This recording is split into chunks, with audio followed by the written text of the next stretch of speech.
Welcome to 5 Minutes with Gavin Scott. The astronomer Carl Sagan was born in New York in 1934, went to the University of Chicago and was a professor at Harvard. But he spent most of his career at Cornell, where he published more than 600 scientific papers on subjects like the production of amino acids by exposure to light, the idea that the high surface temperatures of Venus are the result of the greenhouse effect, and the possibility of extraterrestrial life. He produced more than 20 books of popular science, including The Dragons of Eden, Broca's Brain, Pale Blue Dot, and The Demon-Haunted World, and co-wrote and narrated the 1980 television series Cosmos, the most watched documentary in American TV history. He put together the first physical messages sent into space, the Pioneer Plaque and the Voyager Golden Record, which were universal messages that could potentially be understood by any extraterrestrial intelligence that might find them.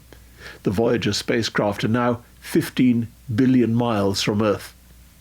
In 1985, he published the science fiction novel Contact, which became a hit film starring Jodie Foster. He died in 1996 at the early age of 62. His work is full of wonderful, pithy insights, which I've enjoyed for years. Here are some of them. What an astonishing thing a book is. It's a flat object made from a tree with flexible parts on which are imprinted lots of dark squiggles. But one glance at it and you're inside the mind of another person, maybe somebody dead for 1,000 years. Across the millennia, an author is speaking clearly and silently inside your head, directly to you. Writing is perhaps the greatest of human inventions, binding together people who never knew each other, citizens of different epochs. Books break the shackles of time. A book is proof that humans are capable of working magic. Wonderful words. And here's another lovely insight. We live on an insignificant planet of a humdrum star lost in a galaxy tucked away in some forgotten corner of the universe in which there are far more galaxies than people. But for me, it is far better to grasp the universe as it really is than to persist in delusion, however satisfying and reassuring. Imagination will often carry us to worlds that never were, but without it, we go nowhere. We've arranged a civilization in which most crucial elements profoundly depend on science and technology, in which hardly anyone believes or understands. This is a prescription for disaster. We might get away with it for a while, but sooner or later this combustible mixture of ignorance and power is going to blow up in our faces. I can find in my undergraduate classes bright students who do not know that the stars rise and set at night, or even that the sun is a star. The brain is like a muscle.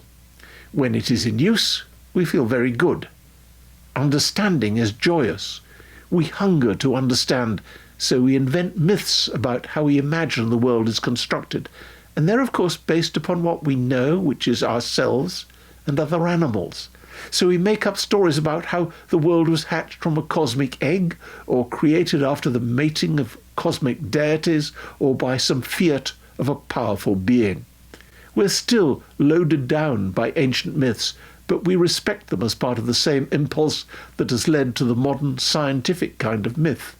Now, though, we have the opportunity to discover the way the universe is in fact constructed, as opposed to how we would wish it to be constructed.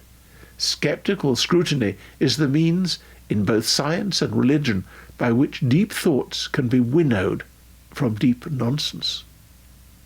In the last sentence of his amazing series Cosmos, Carl Sagan said this: "We are the local embodiment of a cosmos grown to self-awareness.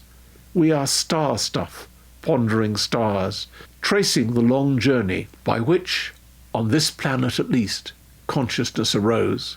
We speak for Earth, and our obligation to survive is owed not just to ourselves, but also to the vast ancient cosmos from which we sprang."